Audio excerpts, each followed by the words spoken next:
welcome back to the channel. Again, following on from the last episode where we got all the plumbing and radiators and the carbs installed, throttle cables installed. I need to do a slight adjustment on the throttle cables. Behind the scenes I've actually fitted a new clutch cable. I didn't see the point in filming that. It's a very simple process. One thing that I mentioned at the end of the last video is I've had a lot of questions regarding the work that's been done, how much did it cost, or how much has it cost, and also I've had some questions come in around the Abba skylift. One gentleman pointed out that he'd actually been, well, as far as I'm aware, he's from the Varadero Facebook Owners UK Club, which I didn't even know existed. So I put in an application there to join them. But a lot of them have said you can't use the Abba skylift on a Varadero. But obviously he'd seen I had, and how did I do it? What I'm going to do is, when this is basically near completion, I'll answer the questions of how I get a Varadero on an Abba skylift when they don't make a fitting kit. And also another gentleman's question was, how much does this actually cost? Obviously I'll just give you a breakdown of the parts. Labour is free because I'm doing it myself. Some people have said I could never do that. Yes, you can. It's do your homework, read the manuals and learn. That's how I've learned, and that is the core basis of what this channel is all about. It's learning and doing and gaining confidence, gaining experience. I've said many times, I am not a qualified mechanic. I learn as I go. I make mistakes. I try and film some of the mistakes. But as I've gone along, I think I've got better. Yes, there are things I do forget, and I put things in the wrong way, or I put something in that I should have actually put something else in first. It's all part of the learning experience. I'm going to make mistakes. Everybody does. But it is, if I can do it, anybody can do it. I just have a basic garage, standard size. Well, in the UK, it's a standard size garage. Many of you have seen that it's difficult trying to fit 5 bikes and all my tools and equipment in a standard garage. It is tight. Let's say when I work on them, most of the bikes go outside. Obviously, with the exception today, it's absolutely chucking it down, so the booster's actually stood inside. For those of you who aren't familiar with the Hayabusa, that was an extensive build. It kind of changed as it went. There is a playlist. I'll leave a link in the description below to the Hayabusa playlist if you want to go and check that out, if that's your kind of thing. I do try and vary what I work on at the moment. I primarily work on the bikes I own. For those of you that have followed me for some time, I obviously bought in a Z650, which I've done, well, in the process, nearly finished, not far off, a full restoration, ground up, engine, stripped down, clean, rebuild, everything back in the frame, painted the frame, everything. Again, link in the description if you want to go and check that one out. Later on there'll be coming Z1000, that's going to be quite fun. I'm looking forward to that one, but that's a way down the road at the moment. At the moment, obviously, it's dealing with the Varadero. Quite a lot of interest, which is great. I didn't realise that there would be so much interest in it, and people that have got them that just haven't seen any videos on how to take them apart. I've learned as I've gone. I've never taken this bike apart. I've done the simple things, the oil change, cable change, filters, etc., brake maintenance, etc., which I videoed as much as I could, but I've never actually got into the engine like I have this time. So what I do, it will probably be when this is actually finished, I'll do a video where I break down all the costs, where I get the parts from. Links in the description will be on that video, so you can go and have a look, and if you're doing this you can get the parts from there. And then obviously I'll show you how I got this Abba stand, or the Varadero, onto an Abba stand. It's not modified in any way, it's a standard Abba skylift. As I said, they don't sell a fitting kit for the Varadero, but I've had the Varadero on here, as you see. I've had the XL1000, they don't do a fitting kit for that either, but I've adapted, I've overcome, and I've made it work for me. Obviously Abba aren't going to recommend it, which is fair enough. At the end of the day, if something goes wrong, it's my own fault. I don't advise people to do it unless they really want to, but it's worked for me. So again, when we're near the end of actually finishing this bike, I'll show you how I did it. As I say, I've had it up to the full height. At the moment it's up on the second height. So obviously you've got the ground level, then there's the first level, second level, third level. Third level is here. I've actually got it on the second level, but I have had it up. It does help me a lot. I'm getting old, backache, etc. So as I say, I'm standing up fully and the bike's at a nice height. I can bring it up one more height, which will bring it up to about here. So it makes it a lot easier to actually film and actually show people, and actually helps me a lot. But as I say, that'll be coming up in a later video, where I will just go through everything and break everything down so people can see and understand.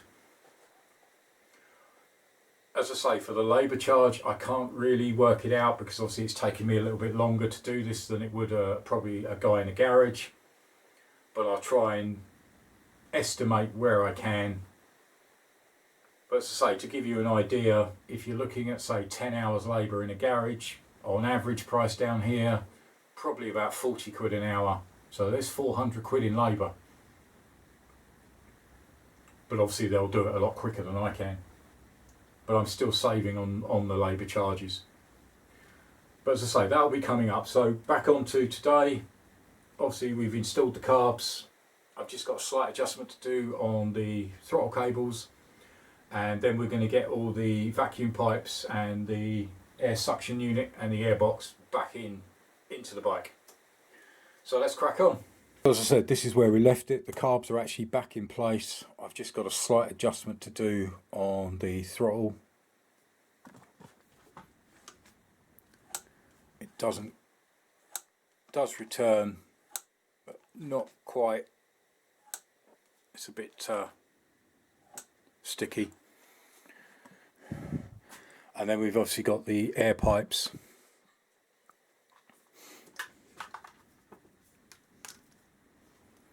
So we've obviously got one that comes from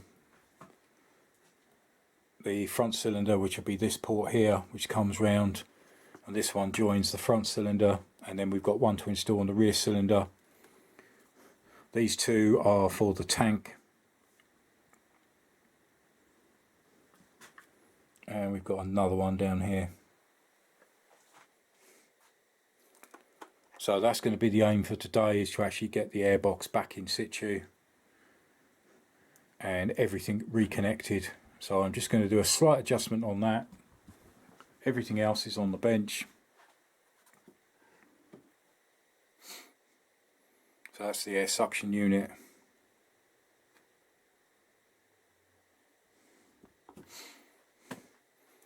They're the stacks that sit inside.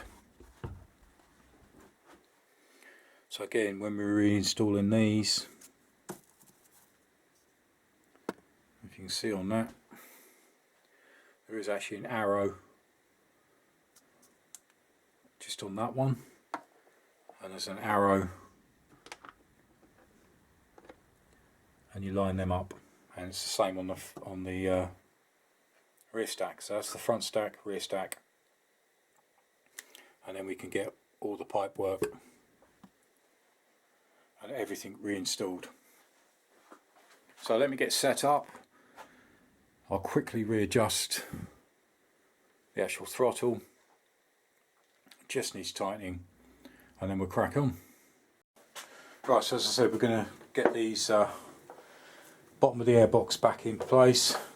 As you can see, the hoses are still attached. So this one fits here, this one fits around to the back.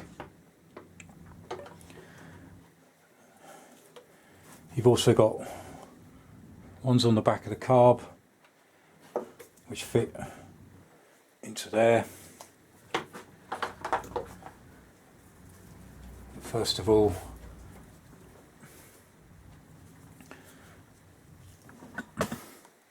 I need to bring this pipe up to fit that.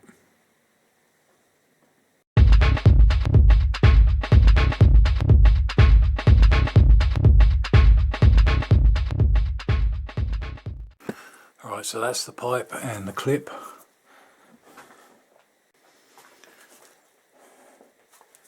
And then I just need to get it in position so I can slide these hoses over these bits that come from the carb. So you've actually got that one there.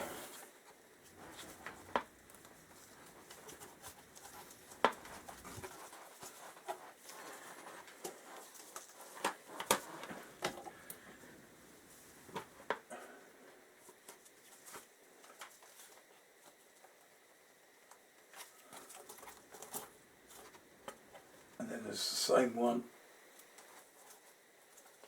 from the back.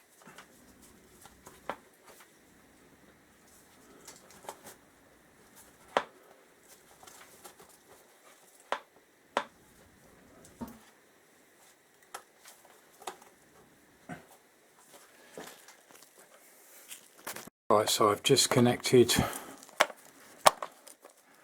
that pipe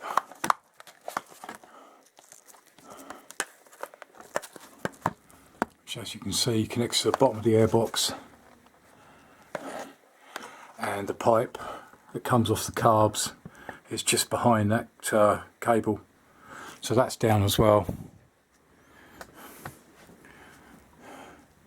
I've also got the back one in.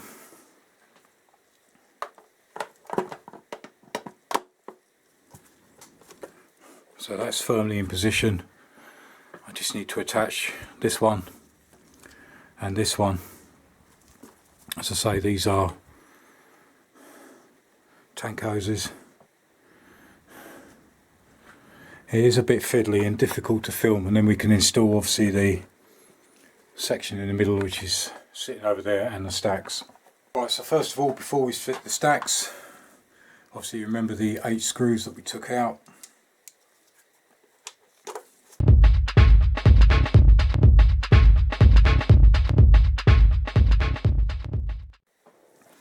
Right, so that's the front 4, and then the stack.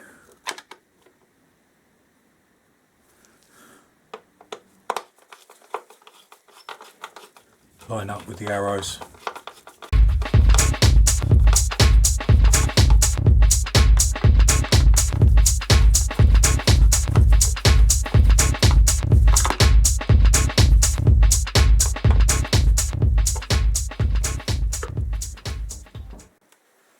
That's the front stack in place. Now I need to do exactly the same again for the rear. Right, so that's all the screws in place holding the bottom of the airbox down. All the hoses are connected.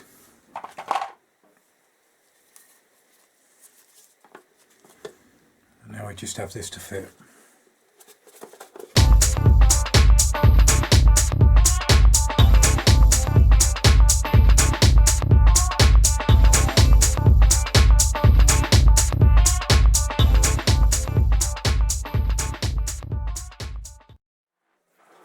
Filter and cover, and let's just screw the cover down.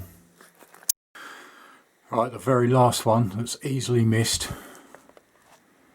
is the pipe that actually fits on the top of the suction unit, and that comes out of the front carb.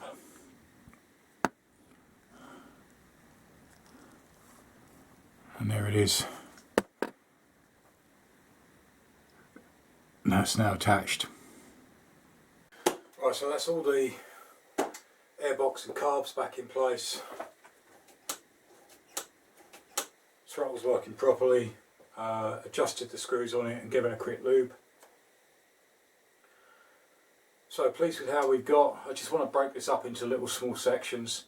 We've got all the radiators in, we've got all the radiator hoses all plumbed in, all the airline suction hoses, which there are many, that is all plugged in. The very last one was this little hose here. It was tucked down by the carb. That needs to fit in as well. Some of you may notice it's actually been taped up. It actually had a T-junction in it because it did run the Scott Oiler system, but that broke. So I was losing air pressure, so that's just been taped up for now. So the only two you should have left will be these two, which go to the tank. Next episode, we're going to start putting the exhaust back in, start getting the crash bars back in. So at least that's all out of the way. Then we can get some fluids in it. I've got another filter, so we've got fresh oil, fresh filter going in, coolant to go in. I haven't put the spark plugs in. I'm going to actually turn it over without spark plugs, just to get oil circulating around. It's going to take a while to try and start this because obviously everything has been drained. But that's where we're heading in the next episode. Any comments in the comments box below? I really appreciate all your feedback, all your comments. This has been quite a fun one to do. Still a long way to go, but as I say, everything's starting in the reassembly part now. We're nearly there, not far. Links to other videos, top left and top right. Join me again next time. Thanks for watching. Cheers. Bye.